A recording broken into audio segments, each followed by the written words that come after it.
Okay, okay, I'm here with Tammy. She's works for the Kitchener Soccer Club, but her true passion is training elite athletes, sports-specific programming. So I want to welcome Tammy. She's our physical performance trainer here at the Kitchener Soccer Club Elite Academy. So a couple things, Tammy. So tell me a bit about yourself, like your past sports you played, your qualifications, and your role in the academy. Sure. Past sports, I play anything and everything that I possibly could, but took competitive soccer and softball to another level. Played competitive soccer at Laurier, had a lot of individual success there, then played competitive softball with the Kitchener Keys Wetters and the Kitchener Crush, and had a significant amount of team success playing the sport of softball. Participated in the Canada Summer Games, won 2 national championships, an Eastern Canadian championship, won, I think the number is 9 provincial championships playing the sport of softball, but I lost count. Had the opportunity and the privilege to travel the entire country playing softball, and then had a number of individual successes at Laurier, winning MVP awards, Rookie of the Year awards, OUA All-Stars, and All-Canadians. At Laurier, while playing soccer, I studied kinesiology, so received a Bachelor of Arts in Kinesiology from Laurier, and then just couldn't get enough schooling, so decided to pursue another undergrad and obtained my Bachelor of Science from the University of Western Ontario in Foods and Nutrition. My passion in sport and wellness and exercise has just snowballed, and it hasn't stopped, which inspired me to pursue credentialing as a certified strength and conditioning specialist. Not all that common in Canada, widely renowned in North America through the National Strength and Conditioning Association.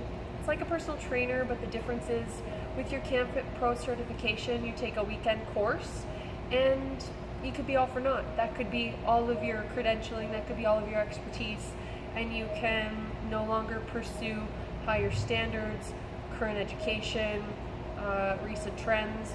So as a certified strength and conditioning specialist, I'm forced on a yearly basis, well twice a year in fact, to stay current, to submit continuing education units, so that every 2 years I have to resubmit my credentialing and try to stay up to speed on trends, on highlights, on research. And that would be the difference between a strength and conditioning specialist and a personal trainer. We're forced and we're encouraged to continue to maintain our education and our credentialing. Oh, excellent. So, like with the academy program that the Kitchener Soccer Club has, like what does your program involve? Like right now we're in the off season. So yeah, so like how does it differ? So off season, pre-season, in season. So if you can explain a little bit what you tend to go through the different types of during the different seasons. More than anything else, when it comes to training elite level athletes who eat and breathe their particular sport, I want them to fall in love with fitness. I want them to fall in love with training. So that's priority number 1 for me.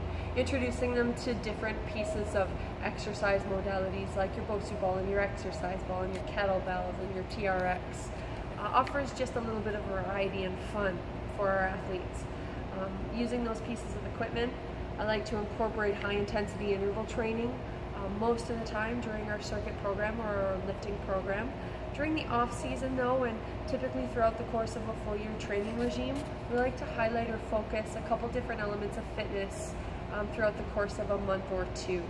Right now, because we're just getting back into the swing of things, we're focusing on multiple different elements of fitness: power, strength, balance, agility, speed, core stability, cardiovascular strength and endurance, just reacquainting our athletes and introducing those new athletes to this training regime or program.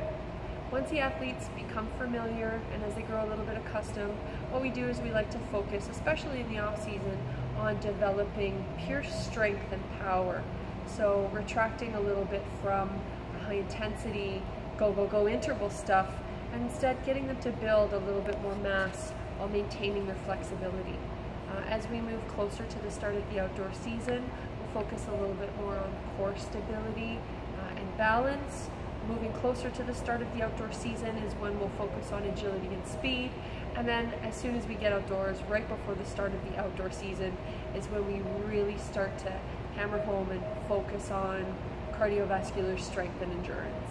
That's great. Yeah. So they always talk about like the like technical, tactical. You talked about the physical. So and then you got the mental side. So do you cover the mental? There's nutrition. Well, what some of the little things that you might cover with our athletes here? There are weeks where in discussions with the team's coaches, they might need a break from any type of physical fitness at all. And it's those opportunities that I try to take full advantage of, especially with the nutrition background, on highlighting the importance of a well-balanced diet. So I'll speak about topics in nutrition like hydration, nutrient timing, supplement ingestion, and the like. In addition to talking about nutrition, we also speak about the importance of rest and sleep and recovery.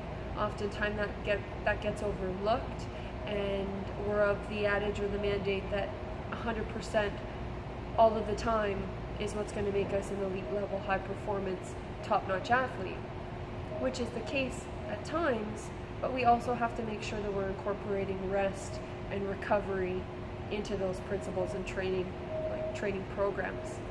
In addition, it's also very important to speak to elite high-level athletes on the importance of mental toughness and mental strength. And oftentimes that, when you get to an elite level, is what offers that competitive advantage. It's what gives those athletes that edge up. Being mentally strong, being mentally sound, focusing on principles like visualization are things that we talk about when athletes need a scheduled rest, or it's just a good time to take a break from the fitness program itself. Oh, good. So you were talking about that. You've been to the U.S. a few times. So how do you think that differs, like here in Canada, compared to what they do in the U.S.? I know that you have a passion for this. I can see it, and the kids just look up to you. But how does it differ? Well, again, as a certified strength and conditioning specialist, I'm constantly educating myself and attending conferences and attending workshops, many of which are in the U.S. And in my experience there and in my travels, I've noticed that we're far behind, we're lagging, and I would say that we're about a decade behind when it comes to really focusing on the importance of fitness for any athlete, especially now that the education system isn't putting as much emphasis on gym or athletics. We've got to teach these young athletes how to squat, how to execute a proper plank, and even how to perform a push-up in order to get to the next level. So we are always behind. My goal is to get us there, and we will get there. It's just going to take some continued efforts and extra focus on the right type of training. Anybody can make anybody tired. I can force you to run for days, or force you to run for hours, or up a hill for 20 minutes, and you'll be fatigued. That doesn't necessarily mean that you'll be fit, nor does that mean that that's the right form of training. So bringing in the right training principles, the right rest and recovery, work to recovery ratios are things that I'm trying to bring from the US here to Canada. No, that's great. So you mentioned about doing squats, and then I know that a lot of kids will do weights. Do you ever find like a parent might have concerns like weights, like absolutely, too young? Especially because we're dealing with pre-pubescent athletes, and the luxury of the internet, whether it's a luxury or something that falters us, you can see that there are athletes, specifically those athletes from Western Europe and from the US, who at 7 and 8 years old are lifting 3 times their body weight and have zero issues at all. Research suggests that if an athlete at a young age is lifting weights and functionally they're sound and their mechanics are flawless, there is zero harm to their development or their growth. So my responsibility is to ensure that we start light, we start with body weight exercises exclusively, make sure that these athletes are executing the proper form and their mechanics and their execution is flawless, and then from there we start to add weight. There is zero risk to an athlete in their training as long as the environment is safe and that they're practicing sound lifting mechanics. That's great. So I think yeah, you covered it all. That's great, Tammy. So you think, is there anything else that you want to say, that like, why is this important maybe for this region? Like you know, from what I've seen in the past, I don't think there's much out there, especially with your qualifications and your passion for the sports. Like, I think I could go on and on yes. and on forever why this is important. But you know, for me, health and wellness isn't just a component of an elite athlete or a high-level soccer player. It's a way of life. It's something that will transfer into absolutely everything that you do. If you can recover well and sleep soundly, eat sound, and have the energy to exercise and continue that throughout your entire life, we're building great people. Not just elite level athletes, but this is a habit, this is a ritual, this is a way of living that will foster excellence.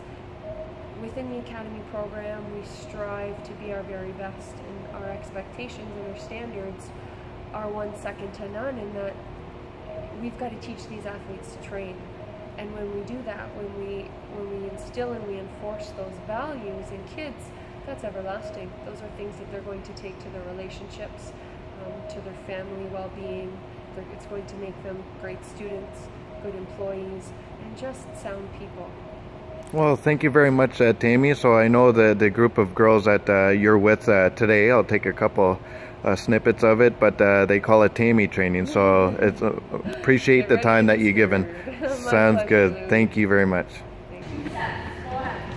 Start of their training, they do about a 20-minute warm-up, jogging, different movements just to get their heart rate up.